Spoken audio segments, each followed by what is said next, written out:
बहरिया town में क्या है, बहरिया टाउन में क्या नहीं है, क्यों बहरिया टाउन में रिहाइश इख्तियार की जाए और किन बुनियादों पर बहरिया टाउन में रिहाइश नहीं रखी जा सकती है।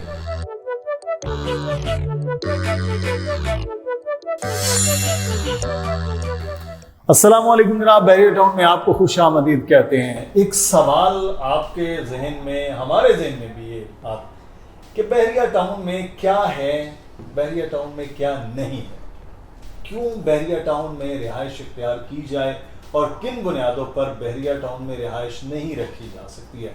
कौन सी ऐसी चीज़ें हैं कि बहरिया टाउन में इन्वेस्टमेंट पॉइंट ऑफ व्यू से लोग आएँ या इन्वेस्टमेंट बहरिया टाउन में नहीं करनी चाहिए।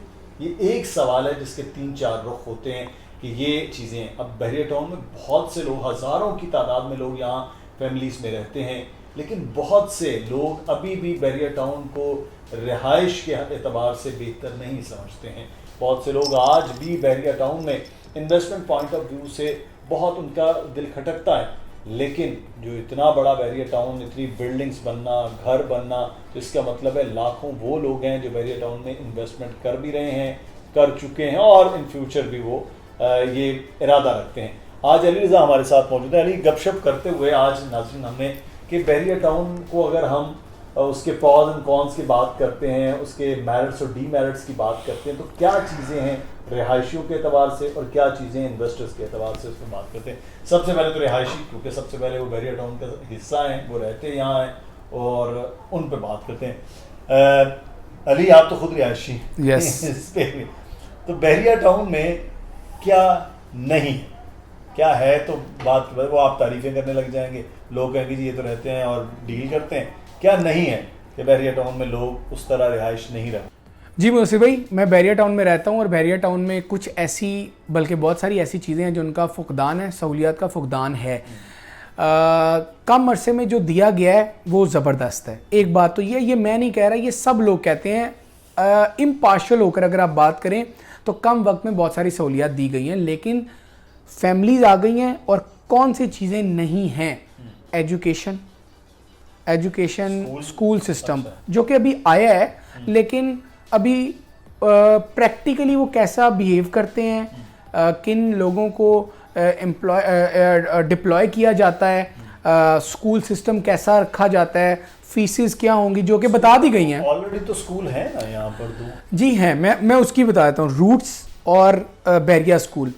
अच्छा, कुछ लोगों का एतराज़ है, मैं अपनी पर्सनल जो मीटिंग्स हैं उनमें बता रहा हूँ, क्योंकि कोई ख़बर या ऐसी बात नहीं है, रेजिडेंट्स बताते हैं। कुछ लोग बहरिया स्कूल की जो एजुकेशन देने का जो सिस्टम है उससे मुतासर नहीं है, मुतमिन नहीं है और रूट्स से मुतासर हैं, लेकिन कुछ लोग कहते हैं यार अफोर्ड नहीं कर सकते क्योंकि एक बच्चा दो, मतलब अगर जिनकी फ़ीस स्ट्रक्चर ज़्यादा है। अच्छा। उन्होंने डिमांड की थी रमज़ान में, उससे भी पहले कि यहाँ स्कूल आने चाहिए। बहरिया टाउन ने फ़ौरन उस पर इम्प्लीमेंट किया और नया एजुकेशन सिस्टम मुतारिफ़ करवाया। उस एजुकेशन सिस्टम में 5500 रुपये जो फ़ीस है वो बताई गई कि यार हमने वीडियो भी की कि 5500 है। लोगों ने कहा यार वेरी गुड, देखो अच्छे काम को फ़ौरन सराहा जाता है। बिल्कुल, बिल्डिंग बन चुकी है, मतलब जो बिल्डिंग बनी हुई थी उसको टैग कर दिया गया है। बहरिया एजुकेशन सिस्टम वो प्रीसेंट 1 में मौजूद है स्कूल सिस्टम, वहाँ पर अब जो है ना वो रजिस्ट्रेशन का अमल शुरू हो चुका है। और एक तरफ तो ये कमी है, दूसरी तरफ दूसरी कमी वो भी है कि जो बड़े बच्चे हैं उनके लिए कोचिंग सेंटर, जिसको अब कराची में कहते हैं या अकेडमीज कहते हैं, जी, उनकी भी कमी है।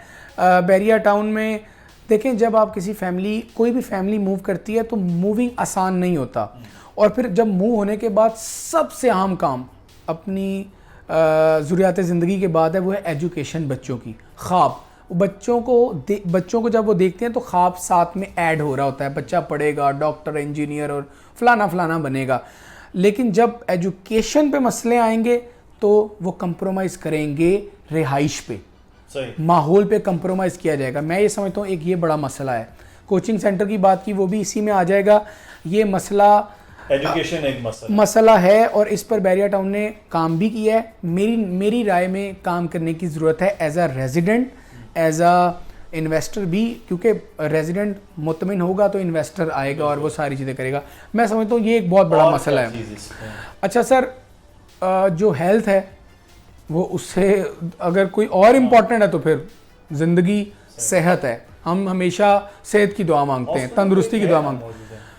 वो एक हॉस्पिटल काफ़ी नहीं है, क्योंकि स्पोर्ट्स, अब मैं ये कहता हूँ क्लिनिक्स ओपन होने चाहिए। ग्राउंड फ्लोर की शॉप पे अगर बैंक है, अगर खाने पीने की फूड चेन है, ऑप्टिक्स है, ब्रांड्स आ गए हैं कपड़ों के, तो सर डेंटल क्लिनिक, डॉक्टर्स और ये फार्मेसीज ये क्यों नहीं है? फार्मेसी क्यों बैरिया की सिर्फ गैलरीज में है? मिडवे में भी हो सकती है, 10 में हो सकती है।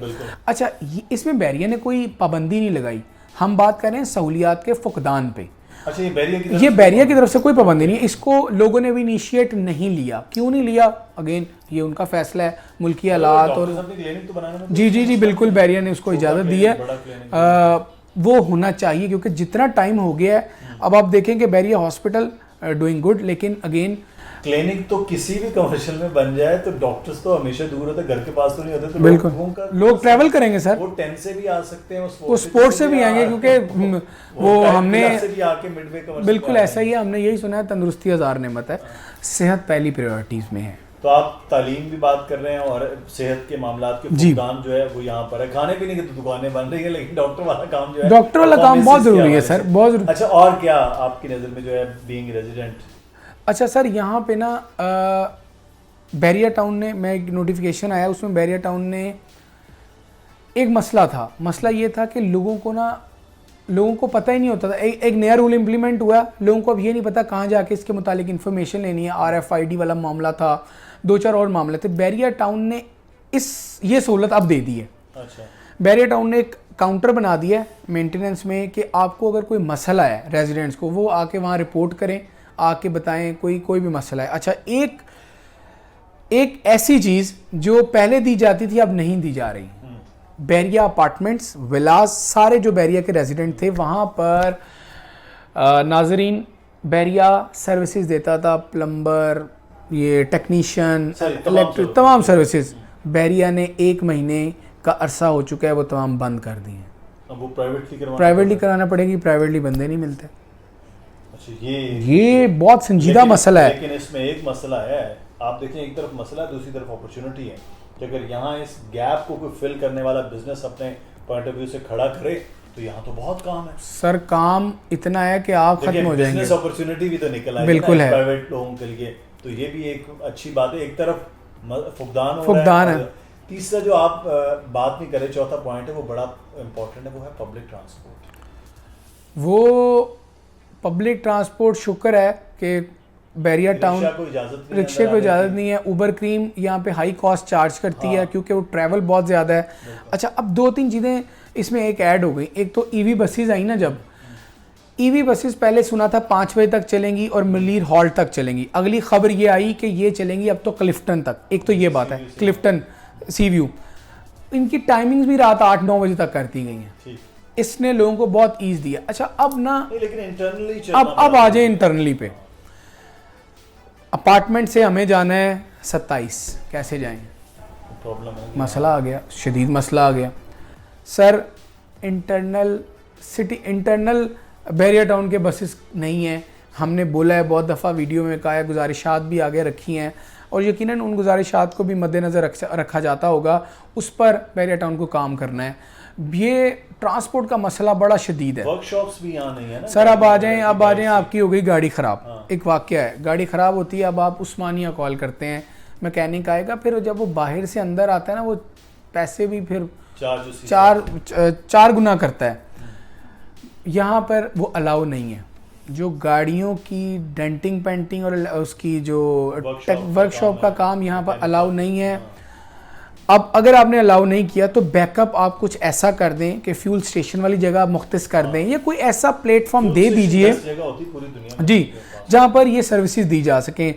ये कुछ ऐसे मसाइल हैं जिन पर हमने बात करनी चाहिए। हमने तो बात की है बहुत ज़्यादा बुराइयों के साथ। सर ये बताइए कि तेज़ी के साथ कि कौन सी ऐसी चीज़ें हैं बेहतर हैं कि जिसकी वजह से यहाँ के रेजिडेंट बड़ा सुकून में होते हैं? पीस सुकून की वजह से यहाँ हम सुकून में हैं। अच्छा। यहाँ पे सुकून बहुत है।